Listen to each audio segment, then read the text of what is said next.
The first warning came when the concierge, a quiet man with a tired gaze, paused behind the polished marble counter and quietly muttered something in a language no one else understood, something sharp and urgent.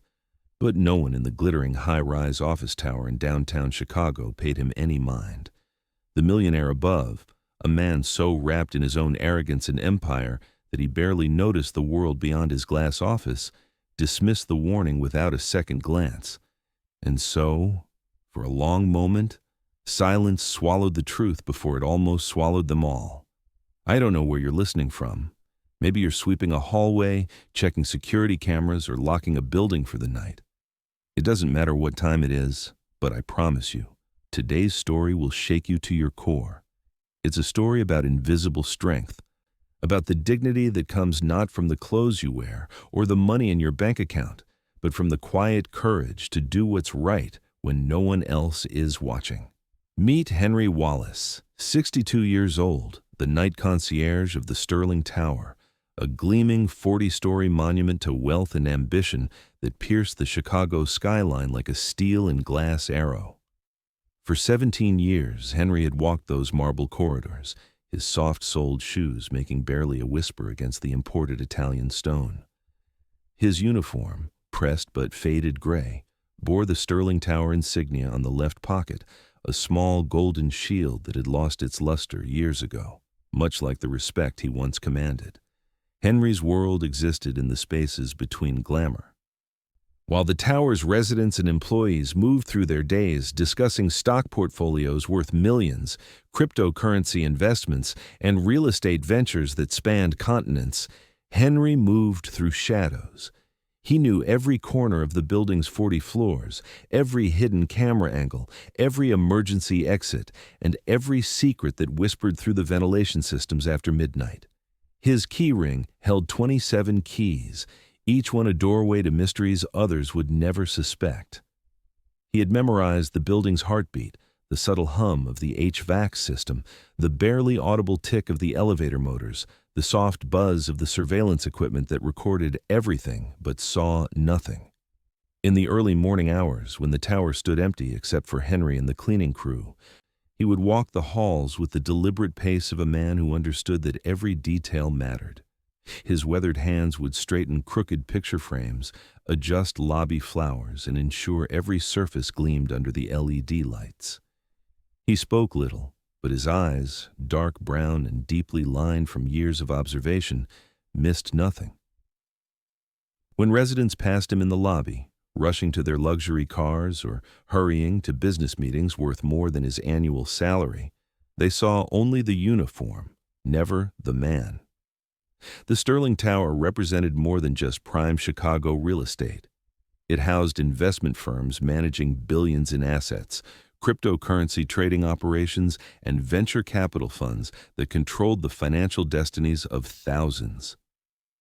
The building's crown jewel was the 41st floor penthouse office of Richard Sterling himself, a man whose personal net worth exceeded the GDP of small countries. Sterling's empire stretched across multiple industries: technology stocks, real estate development, offshore investment accounts, and even experimental ventures in digital currency that most people couldn't comprehend.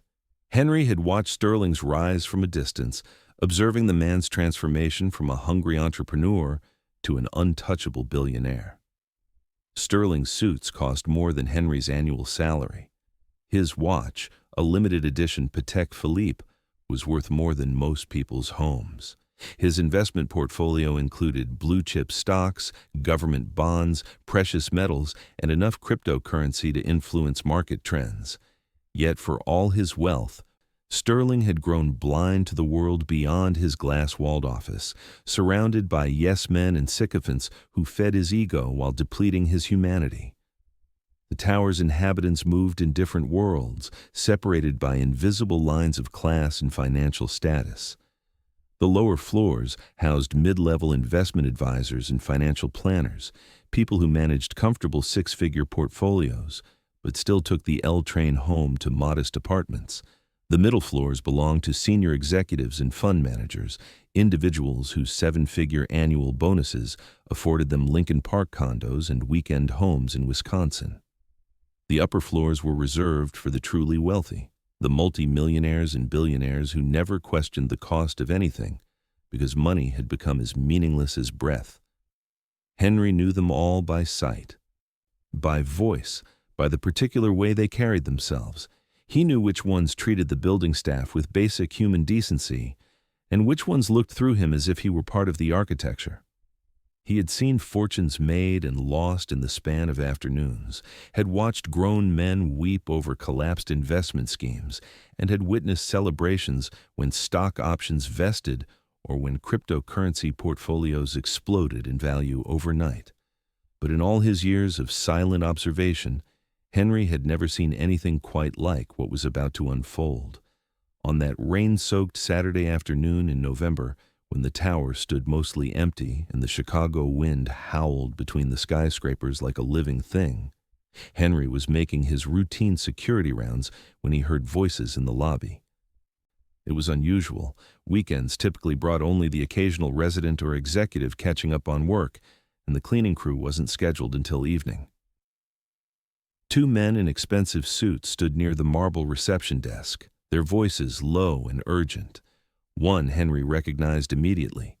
Marcus Webb, Sterling's chief financial advisor, a man whose management of Sterling's investment portfolio had generated hundreds of millions in profits over the past decade. Webb's expertise in cryptocurrency trading alone had turned Sterling's $5 million initial investment into a fortune that fluctuated between $50 and $70 million depending on market conditions. The other man was unfamiliar, younger, nervous, constantly checking his phone with the anxious energy of someone carrying dangerous information. Henry paused in his rounds, instinctively stepping into the shadow of a marble pillar. 17 years of experience had taught him that when powerful men spoke in whispers, the conversation was worth overhearing. "The SEC investigation is moving faster than we anticipated," the young man was saying. "They're looking into trading patterns from the past 18 months. If they connect the dots between the pharmaceutical announcements and our investment positions." Henry's Spanish wasn't perfect, but it was good enough. His mother, God rest her soul, had made sure of that during the long evenings of his childhood. In Pilsen, Chicago's Mexican neighborhood, where deep-dish pizza shops sat next to taquerias and where 3 generations of families squeezed into 2-bedroom apartments. When the younger man suddenly switched to Spanish, speaking in rapid, nervous bursts, Henry understood every word. "Necesitamos mover el dinero ahora. La investigación va a destruir todo. Sterling no sabe nada todavía, pero cuando descubra, we need to move the money now. The investigation is going to destroy everything. Sterling doesn't know anything yet, but when he finds out..." Henry's blood ran cold. The young man was describing a complex scheme involving insider trading, cryptocurrency transfers, and offshore accounts. A financial house of cards that could collapse not just Sterling's empire, but potentially trigger a broader market scandal that would destroy thousands of retirement accounts and pension funds. The scope was staggering. Hundreds of millions of dollars, potentially billions, all built on illegal trading based on confidential pharmaceutical drug approval information. But what chilled Henry most was the timeline. The young man kept checking his phone, speaking urgently about Monday morning and before the markets open, less than 48 hours away. When the two men finally left, Henry stood in the marble shadow for a long time, his mind racing.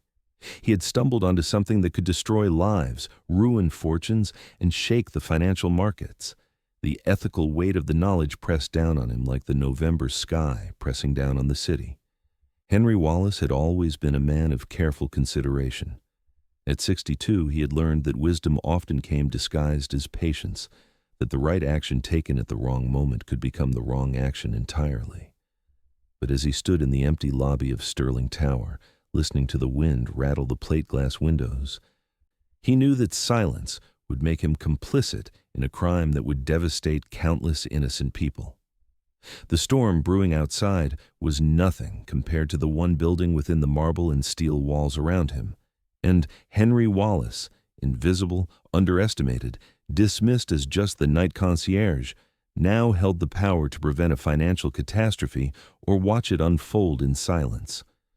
The choice would define not just his own conscience, but potentially the financial futures of thousands of families whose retirement accounts and investment portfolios hung in the balance of whatever decision he made in the next 48 hours.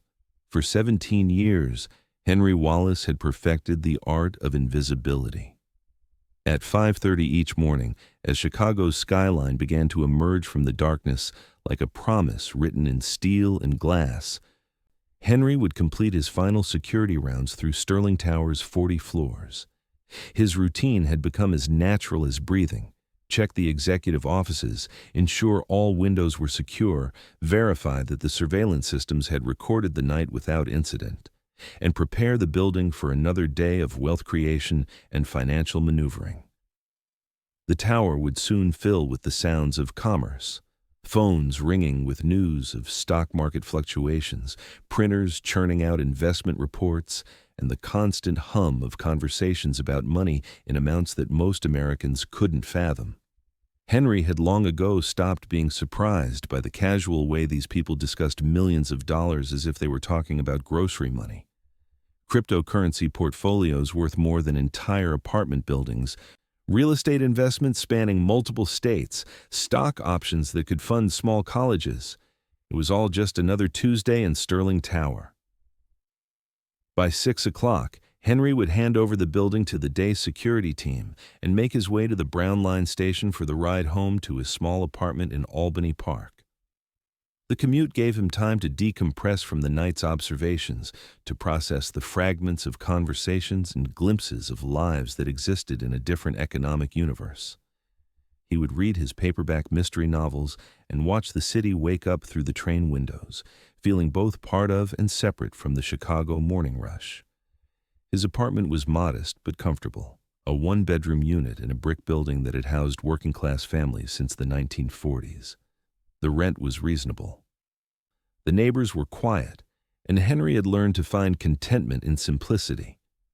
His furniture was functional rather than fashionable, his television was 10 years old, and his idea of a luxury purchase was splurging on the premium coffee blend at the Polish deli down the street. Henry's life existed in stark contrast to the world he protected each night.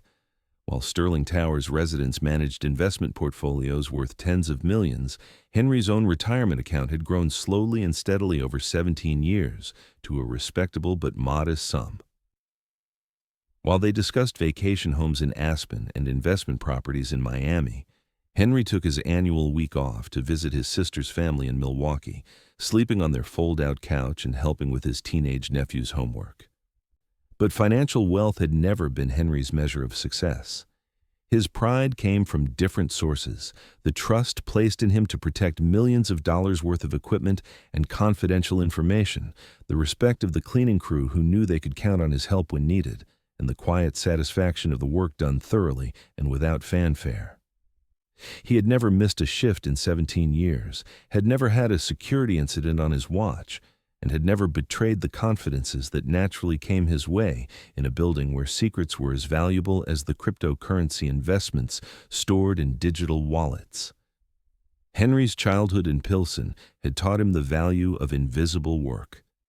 His father had been a maintenance supervisor for the Chicago Transit Authority, a man who kept the trains running on time through quiet competence and attention to detail.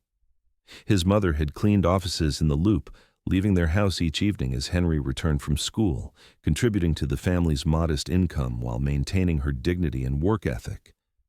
They had never been wealthy. Their combined income barely covered rent, utilities, and groceries. But they had been rich in the things that mattered: family loyalty, community respect, and the deep satisfaction that comes from honest work performed with pride.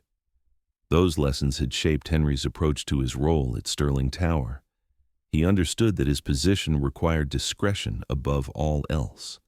The conversations he overheard, the documents he occasionally glimpsed while cleaning offices, the private phone calls that echoed through empty hallways, all of it was held in confidence. investment strategies worth millions, merger negotiations that could reshape entire industries, personal financial crises that could destroy reputations. Henry had heard it all and repeated none of it. His invisibility had become his greatest professional asset. Executives would discuss confidential matters in his presence because they trusted his discretion, and more honestly, because they had grown so accustomed to his quiet presence that they sometimes forgot he was there.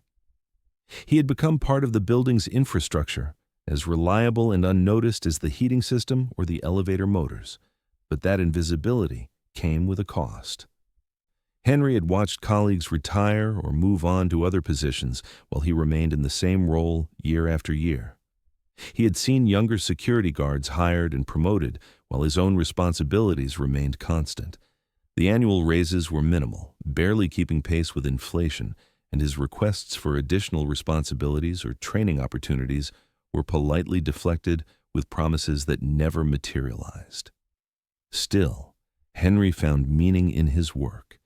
He took pride in knowing that Sterling Tower's multi-billion-dollar operations could function smoothly because he ensured that the foundation, the physical security, the after-hours access, the emergency protocols, remained solid and dependable.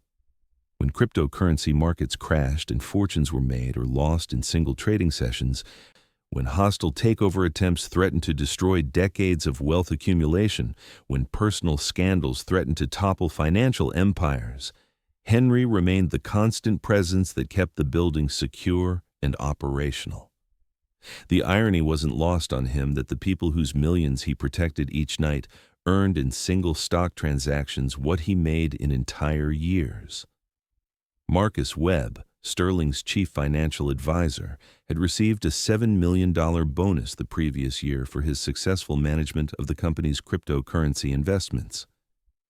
Richard Sterling's personal art collection, just the pieces displayed in his office, was worth more than Henry's lifetime earnings.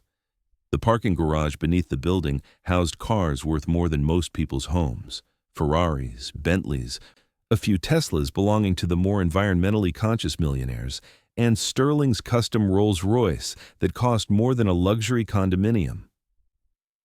Yet, as Henry walked his rounds each night, checking locks and monitoring security cameras, he felt no bitterness about the wealth inequality that surrounded him.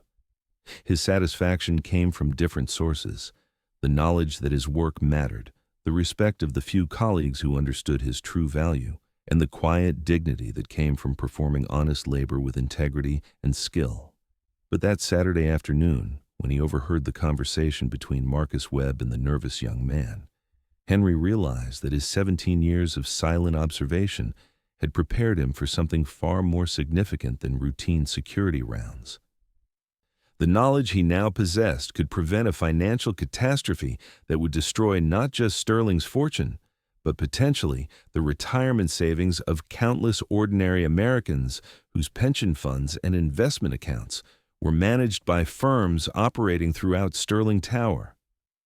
For the first time in his career, Henry's invisibility had positioned him to be the most important person in the building.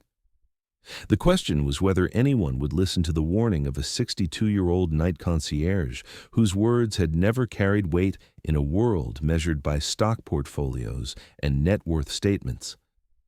The storm clouds gathering over Lake Michigan seemed to mirror the crisis building within the marble and steel walls of Sterling Tower, and Henry Wallace found himself standing at the center of both.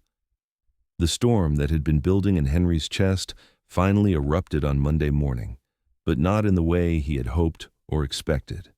At 5:45 a.m., as the November dawn struggled through Chicago's perpetual cloud cover, Henry made a decision that violated every instinct for self-preservation he had developed over 62 years of life.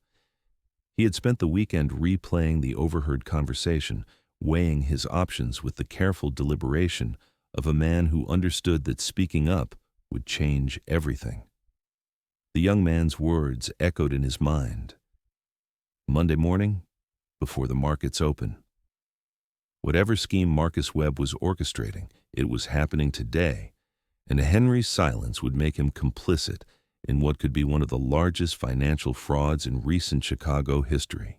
At 6 a.m., instead of heading home for his usual post-shift routine, Henry took the elevator to the 35th floor, where Sterling's executive offices occupied an entire level of palatial luxury.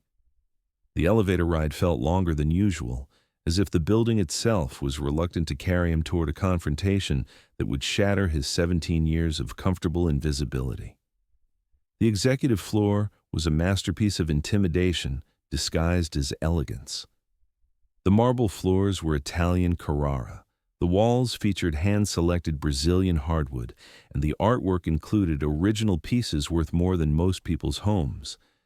The furniture looked more like museum displays than working office equipment, and everything from the crystal water glasses to the gold-plated wastebaskets seemed designed to remind visitors that they were in the presence of serious wealth.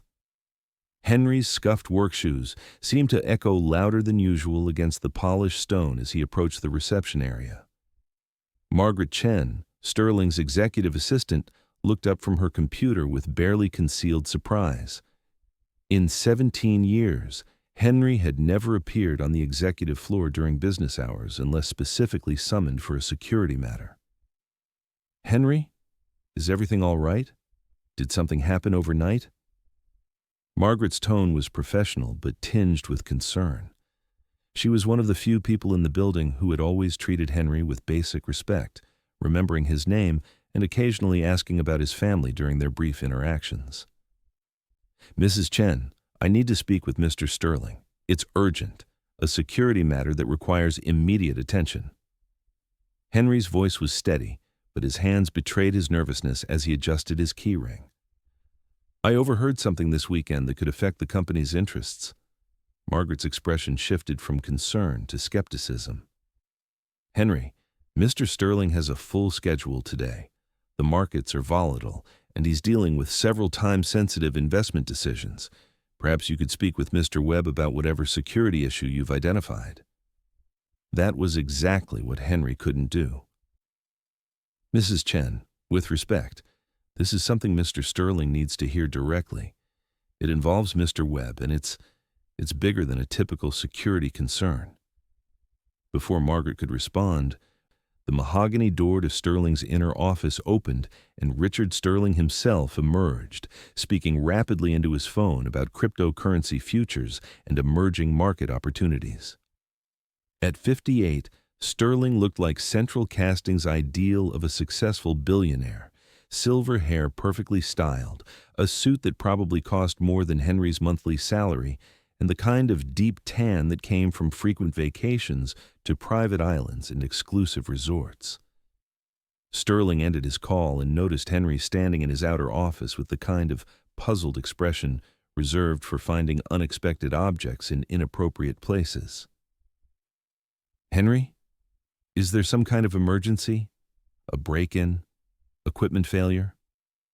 "Mr. Sterling, I need to inform you about a conversation I overheard this weekend. I believe there may be illegal financial activities being planned that could seriously damage your interests and potentially affect market stability." Henry had rehearsed these words during the long weekend, but they still felt strange coming from his mouth. Sterling's expression shifted through several phases: bewilderment, annoyance, and finally a kind of condescending amusement. "Henry, you've been watching too many late-night movies. This is the real world of high finance, not some thriller novel. I appreciate your vigilance, but my financial advisors are among the most respected professionals in Chicago. They manage portfolios worth hundreds of millions of dollars. I think they understand the regulatory environment better than—" Sterling paused, clearly searching for a diplomatic way to finish the sentence without saying, "better than a night security guard with a high school education." "Mr. Sterling, I heard Mr. Webb discussing insider trading, SEC investigations, and moving large amounts of money through cryptocurrency accounts to avoid detection. They mentioned pharmaceutical companies and illegal trading patterns." Henry's words came out in a rush, desperate to convey the urgency before Sterling's attention wandered back to his more pressing concerns. The change in Sterling's demeanor was immediate and stark. His face flushed with anger, not at the potential crime Henry was describing, but at the audacity of his accusation. "Henry, Marcus Webb is a certified financial advisor with an MBA from Wharton and 20 years of experience managing institutional investments.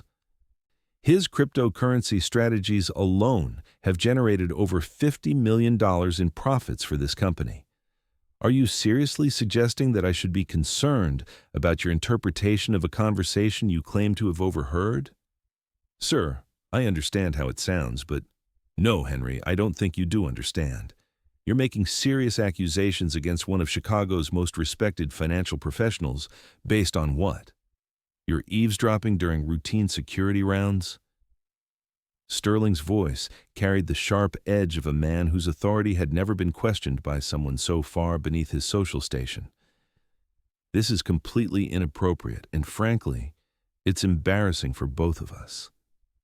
Henry felt the familiar weight of invisible dismissal settling on his shoulders. He had anticipated this reaction, but experiencing it was worse than he had imagined. "Mr. Sterling, I'm not trying to create problems. I'm trying to prevent them. What I heard suggested criminal activity that could destroy people's retirement accounts, pension funds." "Henry, stop." Sterling's tone had become arctic. "You've been a reliable employee, and I respect your dedication to security, but you're clearly out of your depth here. International investment strategies, cryptocurrency trading, regulatory compliance. These are complex topics that require specialized education and experience. I think you should return to your normal duties and leave financial matters to the professionals who understand them." Margaret Chen, who had been listening to this exchange with growing discomfort, tried to intervene diplomatically. "Perhaps Henry could provide more specific details about what he heard, and we could—" "Margaret, this conversation is over." Sterling's voice brooked no argument. "Henry, I appreciate your concern, but your concerns are misplaced. Marcus Webb has my complete confidence and trust." As if summoned by their conversation, Marcus Webb himself appeared in the doorway of the outer office, impeccably dressed and carrying the kind of leather briefcase that cost more than most people's monthly salaries. "Richard, we need to discuss the Asian market positions before the opening bell. The cryptocurrency fluctuations overnight have created some opportunities we should—" He stopped mid-sentence when he noticed Henry standing awkwardly near Margaret's desk. "Henry was just sharing some security observations," Sterling said, his tone making it clear that the observations had been unwelcome. "Nothing that concerns our operations."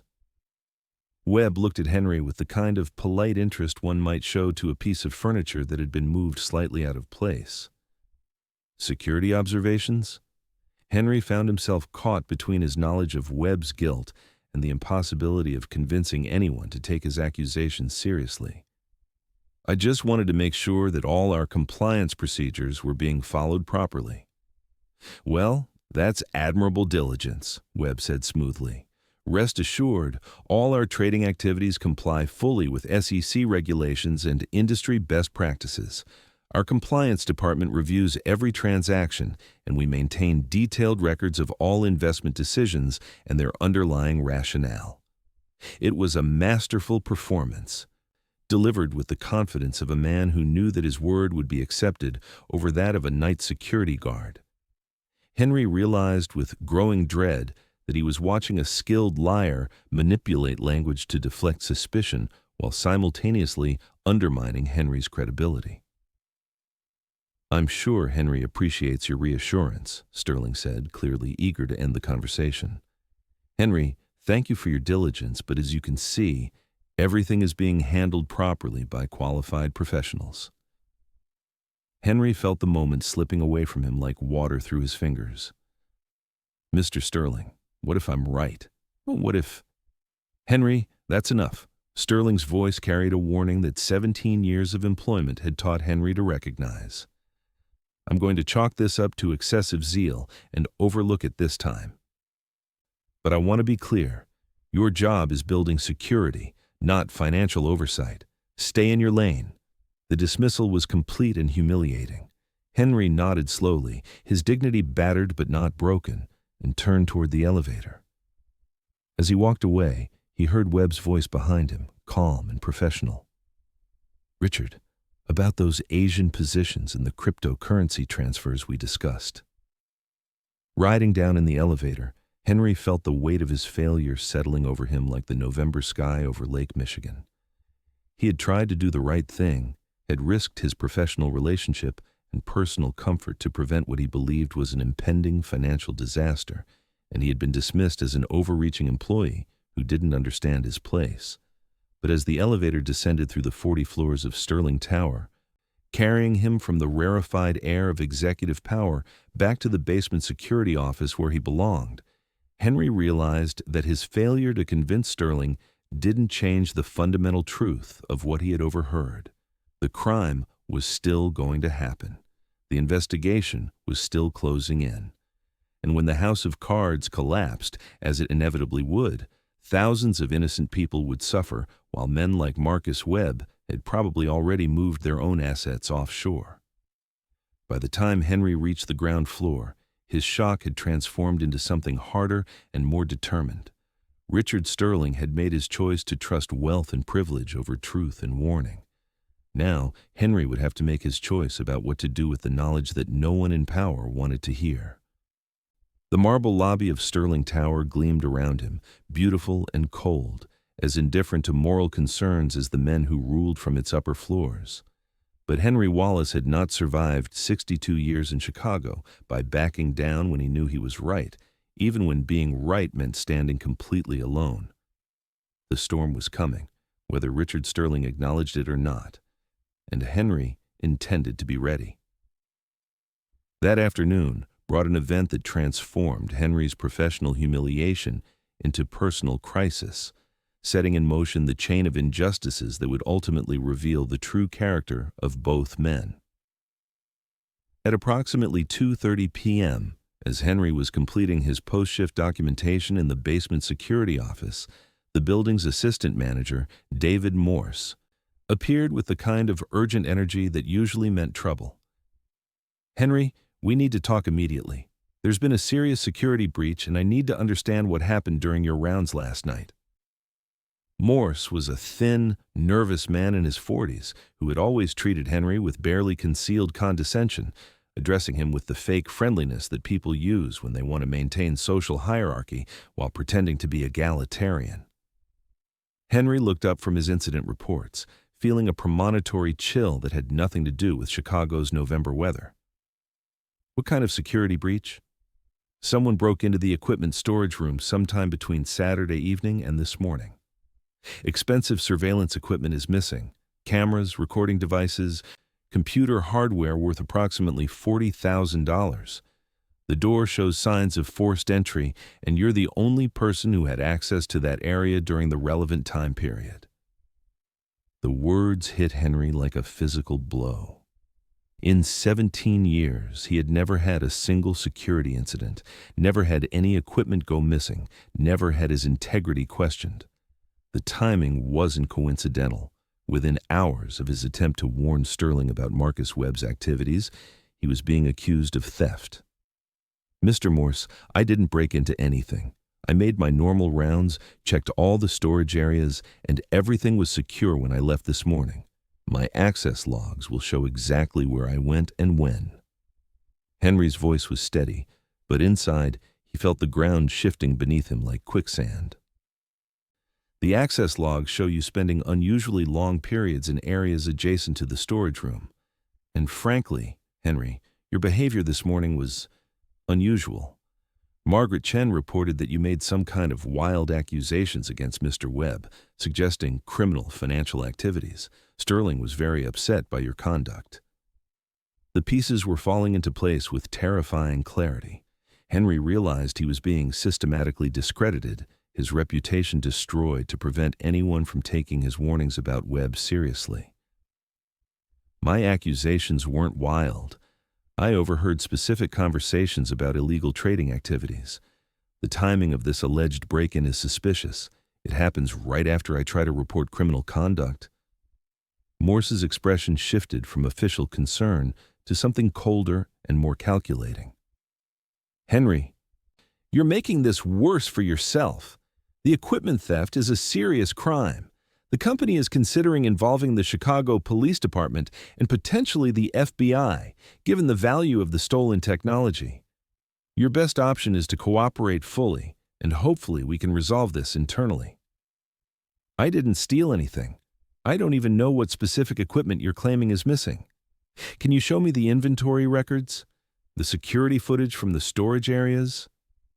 Henry knew he was grasping for logical solutions to what was fundamentally an illogical situation.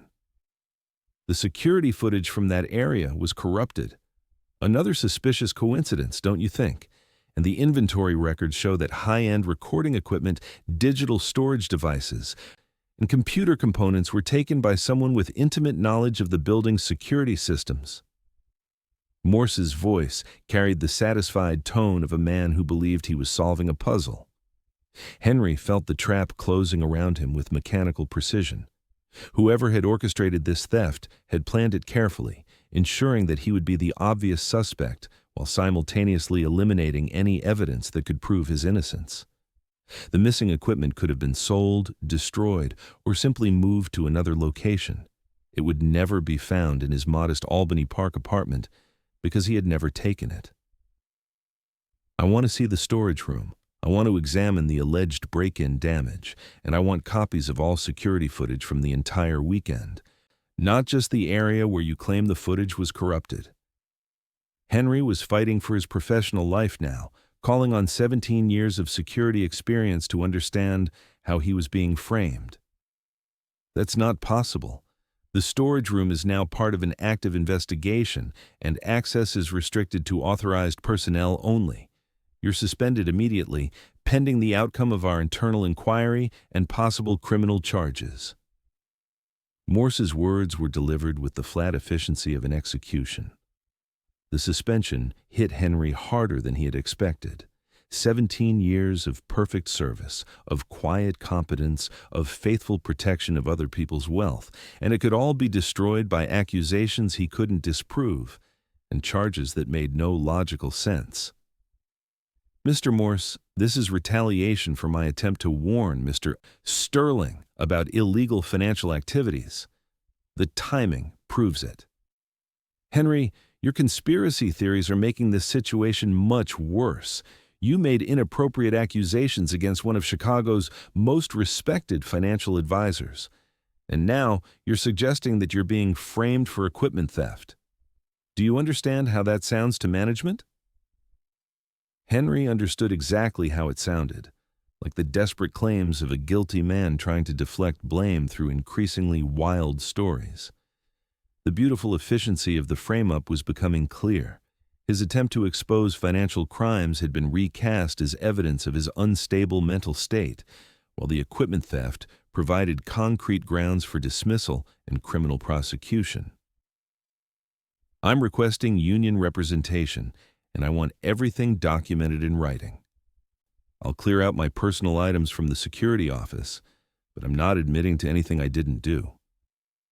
Henry's voice carried the quiet dignity he had maintained through 17 years of slights and dismissals, but now that dignity felt like armor that was proving inadequate against the weapons being used against him. The union will be notified according to proper procedures. In the meantime, you're banned from Sterling Tower property. Your security access has been revoked, and any attempt to enter the building will result in trespassing charges. As Henry packed his few personal belongings from the security office, a thermos, some paperback novels, reading glasses, a small radio, he felt the weight of institutional power crushing the life he had built through quiet competence and faithful service. His hands shook slightly as he emptied his desk drawers, not from fear, but from the rage that came with being destroyed by lies while trying to tell the truth. The walk across the marble lobby toward the exit felt endless. A few of the cleaning crew members watched him with confusion and sympathy. They knew Henry's character and couldn't reconcile the theft charges with the man they had worked alongside for years. But their support was powerless against the forces aligned against him. At the security desk, Henry surrendered his identification badge, his key rings, and his access cards to a young guard he had trained the previous year. The kid looked uncomfortable, understanding that he was witnessing the destruction of a good man by accusations that didn't match the Henry Wallace he knew. "Mr. Wallace," the young guard said quietly, "I just want you to know that nobody on the security team believes you took anything. This doesn't make sense to any of us." It was a small gesture, but it meant everything to Henry in that moment. Walking out of Sterling Tower into the gray November afternoon, he carried with him the knowledge that some people still recognized truth even when power tried to obscure it. But recognition wouldn't pay his bills or restore his reputation. As Henry walked toward the Brown Line station for what might be his last commute home as an employed man, he realized that his choice was no longer between speaking truth to power and maintaining comfortable invisibility. His choice now was between accepting destruction in silence or finding another way to expose the crimes he had witnessed, even if it meant risking everything he had left. The Chicago wind cut through his jacket like a blade, but the cold Henry felt had nothing to do with the weather. It was the chill that comes with understanding that 17 years of honest work could be erased by powerful men with something to hide. But as the train carried him back toward Albany Park, Henry began to formulate a plan that would use his 17 years of invisible observation in ways that Marcus Webb and Richard Sterling had never anticipated. Sometimes the most dangerous person in a corrupt system wasn't the one making accusations from a position of power. It was the one who had been systematically underestimated and dismissed as irrelevant. Henry Wallace was about to prove that invisible didn't mean powerless. The silence that followed Henry's dismissal was not the peace that comes with resolution, but the ominous stillness that precedes disasters. In his small Albany Park apartment, surrounded by the modest possessions that represented 62 years of careful living, Henry sat at his kitchen table and made a decision that would either vindicate him or complete his destruction. For 3 weeks after his suspension, Henry had waited for the union appeals process, for some institutional mechanism to recognize the injustice and restore his position. But the formal systems had proven as corrupt as the informal ones. The union representative, while sympathetic, explained that theft charges were difficult to fight without evidence of innocence, and Henry's only evidence was his knowledge of Marcus Webb's criminal activities, which everyone dismissed as the desperate fantasies of a disgraced employee. The Chicago newspapers had covered the story as a minor security incident, Sterling Tower employee suspended in equipment theft investigation. But the coverage focused on the value of the stolen technology rather than the suspicious circumstances surrounding Henry's accusation. To the public, if they noticed at all, Henry Wallace was just another example of workplace crime, probably motivated by financial desperation or substance abuse problems. But Henry possessed something that his accusers had forgotten about: 17 years' worth of detailed observations, mental notes, and remembered conversations that he had filed away in his memory like a living surveillance system. While Sterling Tower's executives had grown wealthy managing other people's money, Henry had grown wise watching other people's behavior. And wisdom, he was about to demonstrate, could be more powerful than wealth when applied with careful precision. The breakthrough came on a Tuesday evening in December, as Henry was reviewing the classified advertisements in the Chicago Tribune, looking for employment opportunities that would accept a 62-year-old security guard with recent theft accusations on his record. His landline telephone rang, an unusual occurrence since most of his few friends and his sister's family contacted him through his cell phone. "Mr. Wallace, this is Jennifer Reeves from the SEC's Chicago field office. I'd like to speak with you about some allegations that were made regarding Sterling Investments and Marcus Webb. Could we arrange a confidential meeting?" Henry's heart began racing.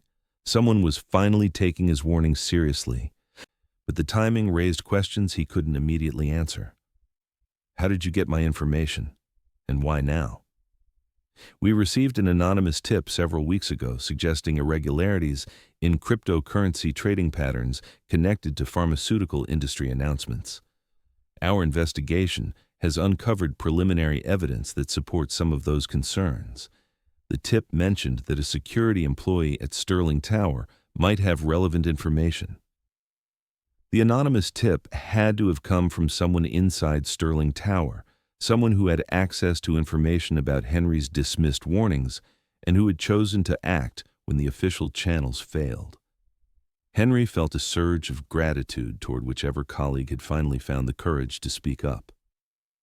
2 days later, Henry met Jennifer Reeves at a small coffee shop in Lincoln Park, far from Sterling Tower and the financial district where such conversations might be overheard. Reeves was a serious woman in her 40s with the kind of quiet competence that Henry recognized in himself, the demeanor of someone who did important work without requiring recognition or praise. "Mr. Wallace, we understand that you attempted to report suspicious activities to Sterling Investments Management and that you were subsequently suspended on theft charges. We're not investigating the theft allegations. Those are local law enforcement matters. But we're very interested in what you observed regarding potentially illegal trading activities." Henry spent 2 hours recounting the conversation he had overheard between Marcus Webb and the unnamed young man. As he spoke, Reeves took detailed notes and occasionally asked for clarification about timing, locations, and specific language used. Her questions demonstrated a sophisticated understanding of financial fraud that made Henry feel, for the first time in months, that someone was taking his information seriously. "Mr. Wallace, the trading patterns we've identified align closely with your account of that conversation. We have evidence of suspicious cryptocurrency transactions, offshore account activity, and trading positions that appear to have been taken based on non-public information about pharmaceutical clinical trials and FDA approval decisions. Can you prove criminal conduct? Can you prevent whatever scheme they're planning?" Henry's questions carried the desperation of a man whose personal vindication was secondary to preventing a broader injustice. "We're building a case, but these investigations take time. Financial fraud cases require extensive documentation, expert analysis of trading records, and coordination with other regulatory agencies. We're talking about months, possibly years, before any charges are filed." Henry felt his hope deflating. In months or years, how much damage will they do? How many people's retirement accounts will be destroyed while you're building your case? That's why we need your continued cooperation. You may be the only person outside of the conspiracy who has direct knowledge of their plans. If you're willing to work with us, potentially wearing a recording device or gathering additional information, we might be able to accelerate the timeline. The request frightened and energized Henry in equal measure. At 62, unemployed and financially vulnerable, he was being asked to become an undercover informant against some of Chicago's most powerful financial professionals. The risks were enormous. If discovered, he could face retaliation that would make his current problems seem trivial. But the alternative was accepting that justice was a luxury available only to those wealthy enough to afford it, while ordinary Americans saw their life savings destroyed by criminals who hid behind expensive suits and Ivy League credentials. What would you need me to do? Over the following weeks, Henry learned that his 17 years of invisibility had been perfect preparation for undercover work. His former colleagues in Sterling Tower's security and maintenance crews were sympathetic to his situation and willing to help in small ways, providing information about executive schedules, sharing gossip about unusual activities, and occasionally allowing Henry brief access to areas where he might observe or overhear relevant conversations. The FBI technical team equipped Henry with recording devices so sophisticated and miniaturized that they seemed like science fiction to a man who had grown up when phones had rotary dials.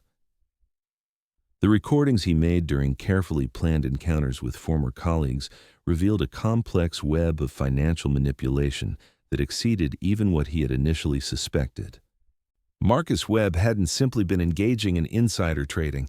He had been orchestrating a massive market manipulation scheme using Sterling's clients' investments as collateral for increasingly risky cryptocurrency positions.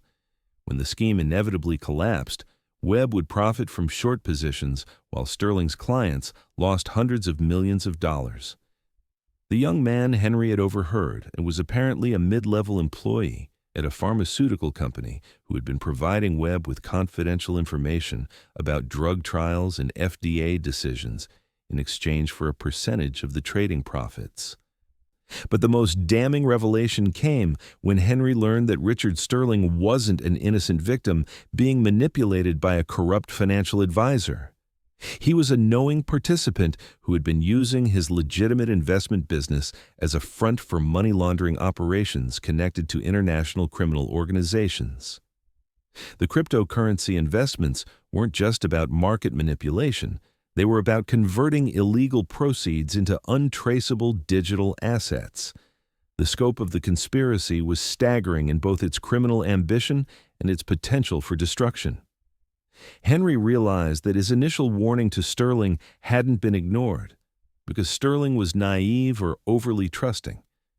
It had been dismissed because Sterling was already complicit in crimes far greater than anything Henry had imagined.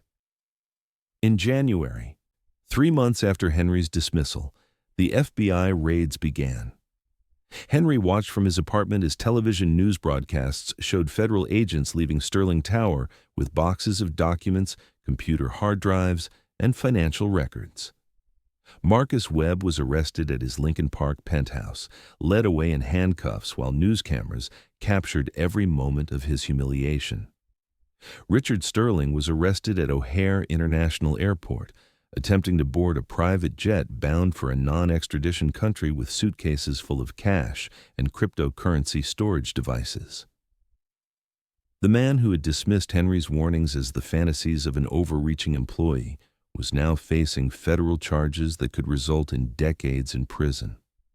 The vindication felt surreal. Henry had been right about everything: the insider trading, the market manipulation, the cryptocurrency schemes, even details he hadn't fully understood when he first overheard them. His character had been impeccable, his observations accurate, and his warnings prescient. But vindication came with a price that he hadn't anticipated. The federal investigation revealed that the equipment theft charges against Henry had been fabricated as part of the cover-up. The missing surveillance equipment had been stolen by Webb's associates to eliminate evidence of their conspiracy. Henry's reputation was restored and the theft charges were dropped, but the months of unemployment and stress had taken their toll on his health, his finances, and his faith in the systems he had served faithfully for 17 years. The silence before the storm had ended, but the storm itself was just beginning. The collapse of Sterling Investments would destroy hundreds of millions of dollars in retirement accounts and pension funds, exactly as Henry had feared. The difference was that now, instead of being a catastrophe that could have been prevented, it was evidence in a federal prosecution that would hopefully prevent future crimes of similar magnitude. But for Henry Wallace, sitting in his apartment and watching powerful men being led away in handcuffs on television, the victory felt incomplete. Justice had been served, but only after enormous damage had been done to innocent people who had trusted their financial futures to criminals in expensive suits. The silence that followed was not peace. It was the quiet that comes after battles, when the wounded count their losses and wonder whether victory was worth the price everyone paid for it. The fall of Richard Sterling's empire unfolded with the methodical inevitability of a controlled demolition, each revelation leading to another, until the entire structure of his financial kingdom collapsed into legal rubble. By February, 6 months after Henry's dismissal, the scope of Sterling's criminal network had expanded beyond anyone's initial estimates, reaching into pension funds, charitable organizations, and municipal investment accounts across the Midwest. Henry watched the destruction from his apartment in Albany Park, following the story through newspaper coverage and television reports that treated the scandal as a morality tale about greed and regulatory failure. The media narrative focused on the hundreds of millions of dollars in losses, the sophisticated cryptocurrency schemes, and the international money laundering operations that had used Sterling Tower as a respectable front for criminal enterprises spanning multiple continents. What the news stories missed, And what Henry understood with painful clarity was that behind every statistic about financial losses were real people whose lives had been destroyed by the arrogance and criminality of men they had trusted with their futures. Retired teachers who had lost their pension benefits, small-town investors who had seen their children's college funds evaporate, elderly couples who faced poverty after decades of careful saving. These were the true victims of Sterling's crimes, and their suffering would continue long after the news cameras moved on to other stories. The federal investigation revealed corruption that exceeded even Henry's darkest suspicions. Sterling hadn't simply been stealing money from his clients. He had been systematically targeting vulnerable populations for exploitation.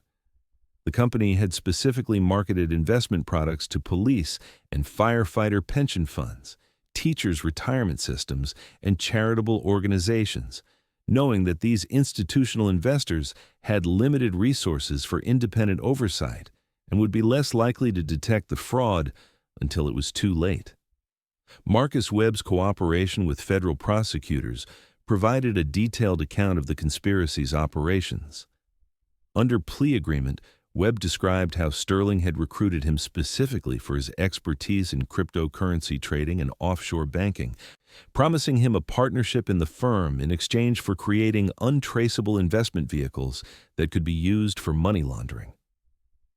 What had started as tax avoidance and regulatory evasion had gradually evolved into a comprehensive criminal enterprise that touched every aspect of Sterling's business operations. The young man Henry had seen in the lobby, identified as Kevin Martinez, a data analyst at a pharmaceutical research company, had been providing confidential information about clinical trials and FDA approval processes to Webb for over 2 years. Martinez's inside information had generated over $50 million in illegal trading profits, money that had been laundered through cryptocurrency exchanges and offshore accounts before being invested in real estate, luxury goods, and additional financial instruments. But the most shocking revelation came when investigators discovered that Sterling's corruption extended into Chicago's political and regulatory systems. The company had been making regular payments to city officials, state legislators, and even federal regulatory employees in exchange for favorable treatment, advance warning about investigations, and help in covering up irregularities that might have exposed the fraud earlier. Henry learned these details through Jennifer Reeves, the SEC investigator who had become his primary contact with the federal law enforcement agencies pursuing the case. Their relationship had evolved from the formal interactions between a witness and investigator into something approaching friendship, built on mutual respect for each other's commitment to honest work and ethical conduct. Mr. Wallace, your information was the key that unlocked this entire investigation, Reeves explained during one of their regular briefings. Without your initial observations and your willingness to work with us, Sterling and Webb might have continued their operations for years, potentially stealing billions more from innocent investors.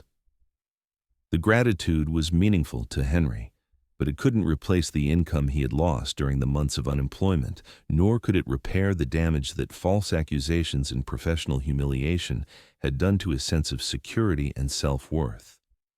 At 63, with limited savings and an employment record marred by theft charges that had been dropped but not forgotten by potential employers, Henry faced a financial future that was precarious at best.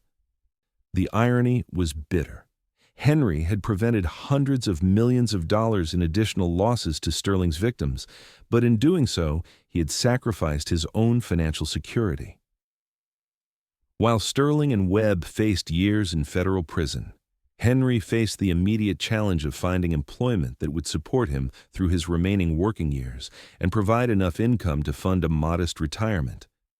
The vindication came in April, nearly a year after Henry's dismissal, when Sterling Investments formally apologized for the false theft accusations and offered him financial compensation for his wrongful termination. The settlement, negotiated by a lawyer provided through his union, included back pay, benefits, and a substantial additional payment in recognition of the emotional distress and reputational damage he had suffered. More importantly, the settlement included a formal letter of recommendation acknowledging Henry's integrity, professional competence, and crucial role in exposing the Sterling conspiracy. The letter, signed by federal prosecutors and senior FBI officials, described Henry as a model of civic responsibility and professional excellence whose actions had protected thousands of innocent investors from additional losses. But even as Henry's financial situation stabilized, the broader implications of the Sterling scandal continued to unfold. The collapse of Sterling investments had triggered investigations into dozens of other financial firms, revealing a pattern of regulatory failure and industry-wide corruption that threatened public confidence in the entire investment management sector. Pension funds that had lost money in Sterling schemes faced potential bankruptcy, forcing retired public employees to choose between poverty and returning to work in their 70s. Charitable organizations that had entrusted their endowments to Sterling faced closure, unable to continue their missions without the investment income that had been stolen. Small towns and municipal governments that had invested in Sterling's funds faced budget crises that would require tax increases or service cuts to address. Henry understood, with the clarity that comes from personal experience with institutional injustice, that the criminal prosecution of Sterling and Webb was only the beginning of a much larger reckoning with corruption that extended far beyond their specific crimes. The arrogance and indifference that had allowed them to dismiss his warnings were symptoms of a broader cultural problem within elite financial institutions, a problem that would require more than federal prosecutions to address. But for now, as spring returned to Chicago and Henry began the process of rebuilding his life after the most difficult year he had ever experienced, he found satisfaction in knowing that his 17 years of quiet observation and faithful service had culminated in something larger than routine security work. He had proven that integrity and truth were more powerful than wealth and arrogance, even when the battle seemed hopeless and the odds were impossibly stacked against honesty. The Invisible Man had become the most important witness in one of the largest financial fraud cases in Chicago history. And in that transformation, Henry Wallace had found not just vindication, but a deeper understanding of his own worth and the value of the patient, observant work that others had dismissed as merely routine. The autumn of the following year brought an unexpected invitation that would complete Henry's journey from disgrace back to recognition, though not in a form he had ever imagined possible. The letter arrived on expensive stationery, embossed with the logo of Sterling Tower's new management company, requesting that Henry attend a ceremony honoring his role in exposing the financial fraud that had destroyed Richard Sterling's criminal empire. Henry read the invitation 3 times, each reading bringing different emotions: surprise, skepticism, and finally, a cautious hope that perhaps some institutional memory of justice still existed in the world he had served so faithfully. The ceremony was scheduled for a Tuesday evening in November, almost exactly 2 years after he had first overheard the conversation that changed everything. The Sterling Tower had been renamed under new management, its upper floors now housing legitimate investment firms that had purchased the building's assets during the bankruptcy proceedings. The marble lobby still gleamed with the same cold elegance, but Henry noticed small changes that suggested a different corporate culture: employee recognition displays, community service awards, and photographs showing company executives participating in charitable events rather than posing with expensive luxury items. Henry had aged during his 2-year ordeal, but the stress had been replaced by a quieter confidence that came from having survived institutional injustice and emerged with his integrity intact. At 64, he had found new employment as a security consultant, using his experience with the Sterling case to help other organizations identify and prevent similar financial crimes. The work was meaningful and well compensated, providing both financial security and the satisfaction of using painful experience to protect others. Margaret Chen, Sterling's former executive assistant who had been retained by the new management company, greeted Henry in the lobby with genuine warmth. "Mr. Wallace, I can't tell you how glad I am to see you. I've thought about you so many times over the past 2 years, wondering how you were doing and whether you knew how much your courage meant to all of us." The ceremony was held in the same executive conference room where Sterling had once dismissed Henry's warnings with condescending arrogance. But the room had been transformed, its intimidating corporate atmosphere replaced by something warmer and more inclusive. Representatives from the FBI, SEC, and U.S. Attorney's Office were present, along with journalists, union officials, and several of Henry's former colleagues from the building's security and maintenance staff. Jennifer Reeves, the SEC investigator who had become Henry's ally and friend, served as the master of ceremonies. Her introduction captured both the specific details of Henry's contribution and its broader significance for financial regulation and corporate accountability. "Henry Wallace represents the best of American civic responsibility," Reeves told the assembled audience. "When faced with evidence of criminal activity, he tried to work within the system to report his concerns. When that system failed him, he found the courage to work with law enforcement to prevent additional harm to innocent victims. His actions ultimately saved hundreds of millions of dollars and prevented what could have been one of the largest financial frauds in American history." The federal prosecutor who had led the Sterling investigation presented Henry with a formal commendation from the Department of Justice, recognizing his extraordinary service to the American people and dedication to the principles of justice and integrity that form the foundation of our legal system. The language was formal and bureaucratic, but Henry understood the deeper meaning. His government was finally acknowledging that he had been right, that his warnings had been legitimate, and that his treatment had been unjust. But the most meaningful recognition came from an unexpected source.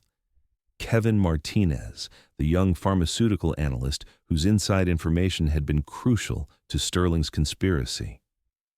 Martinez had served 18 months in federal prison for his role in the scheme, and his presence at the ceremony surprised everyone, including Henry. "Mr. Wallace, I want to publicly apologize for the damage I helped cause and to thank you for having the courage to do what I was too afraid to do," Martinez said, his voice shaking with emotion.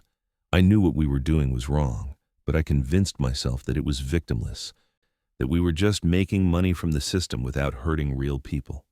Your actions forced me to confront the reality that we were destroying the lives and futures of thousands of innocent families."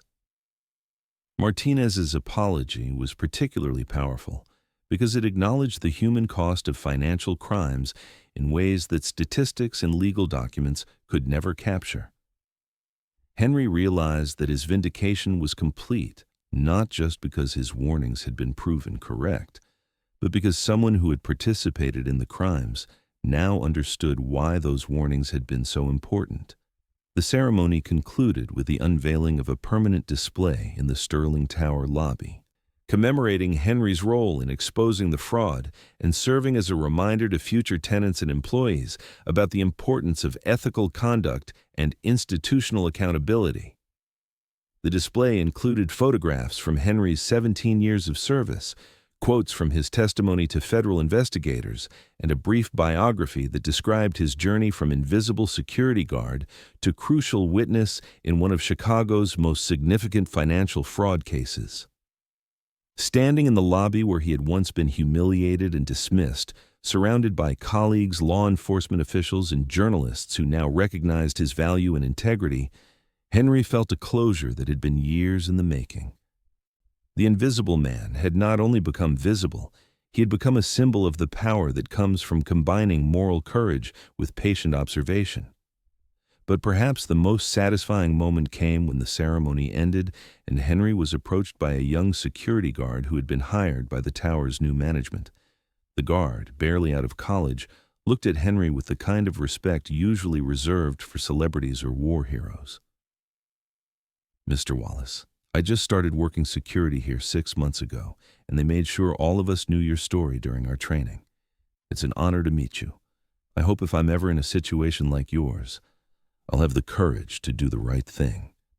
Henry recognized himself in the young guard's earnest expression, the same desire to do important work with dignity and integrity, the same hope that honest service would be valued and respected. "Just remember," Henry told him, "the most important thing about security work is that you see everything and forget nothing. And when you see something that could hurt innocent people, you have an obligation to speak up, even if no one wants to listen." The advice was simple, but it carried the weight of experience that had cost Henry 2 years of his life and nearly destroyed his faith in institutional justice. As Henry left Sterling Tower that evening, walking once again across the marble lobby where his ordeal had begun, he carried with him not bitterness, but something more valuable: the knowledge that integrity and truth were more enduring than wealth and power, and that one person's courage could make a difference even when the forces of corruption seemed overwhelming. The autumn wind off Lake Michigan carried the familiar bite of approaching winter, but Henry felt warmer than he had in years. He had proven that invisible didn't mean powerless, that patient observation could be more valuable than aggressive action, and that the dignity that comes from honest work was worth any sacrifice required to protect it. Behind him, Sterling Tower rose into the Chicago sky, its lights gleaming against the darkness. But the building no longer represented the indifference and arrogance of unchecked wealth. It had become something rarer and more valuable, a place where truth had prevailed over power, where an ordinary man's extraordinary courage had changed the lives of thousands of people he would never meet. And in that transformation, Henry Wallace had found not just vindication, but the deeper satisfaction that comes from living a life that mattered in ways both seen and unseen, both immediate and eternal. 5 years after the ceremony at Sterling Tower, Henry Wallace had become something he had never expected to be: a reluctant symbol of integrity in an age of institutional corruption, a speaker at conferences, and a consultant whose expertise was sought by organizations trying to prevent the kind of financial fraud that had nearly destroyed his life before ultimately defining his legacy.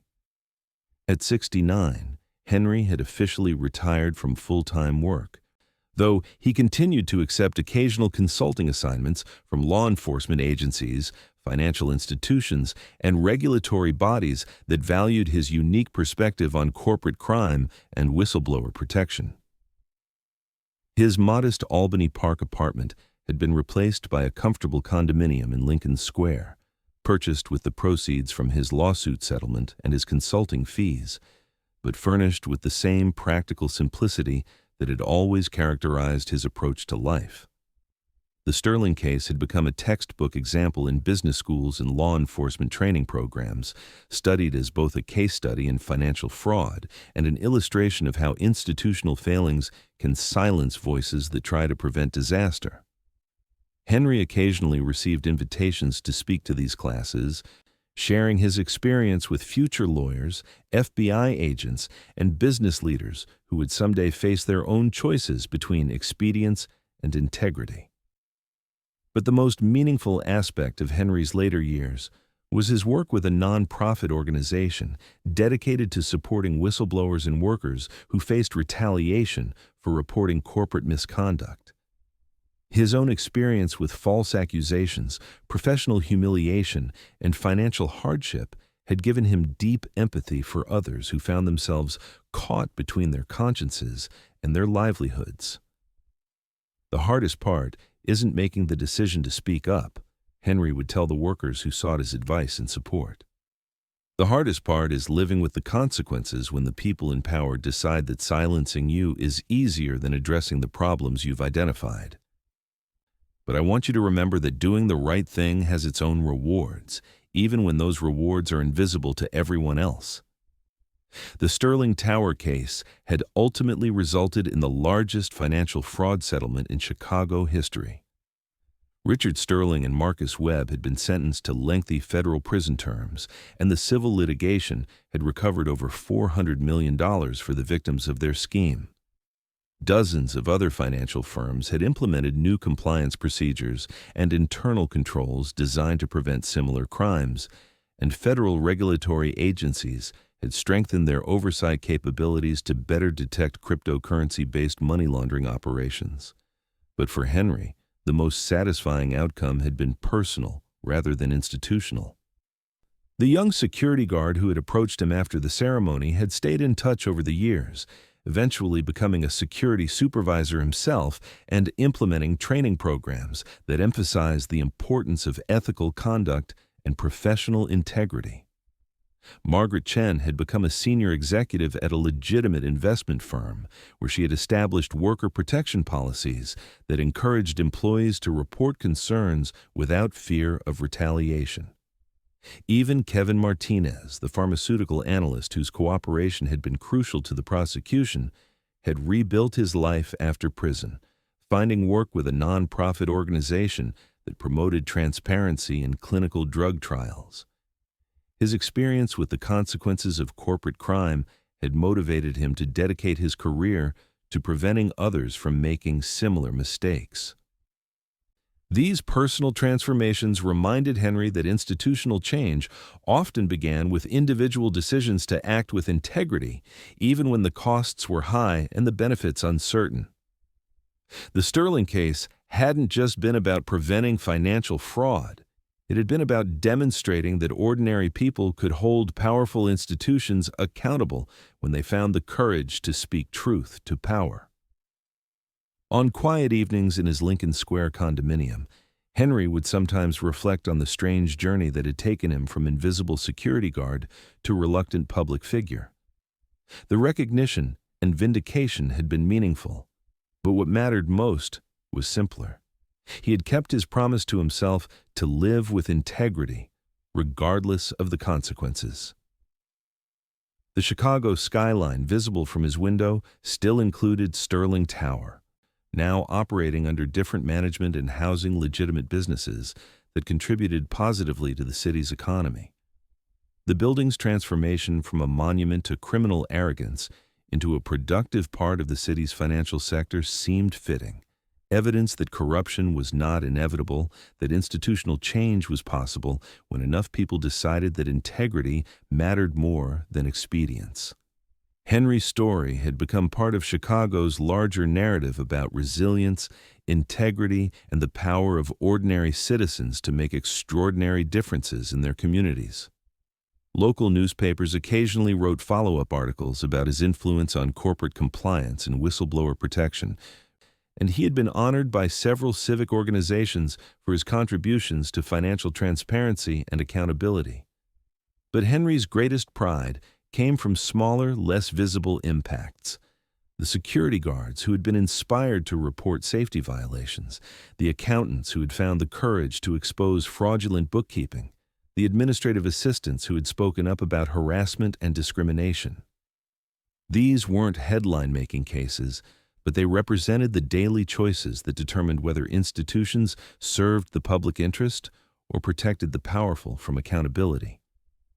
At nearly 70, Henry Wallace had lived long enough to see that justice was not an event but a process, one that required constant vigilance from people willing to put principle before convenience, truth before comfort, and the common good before personal advantage.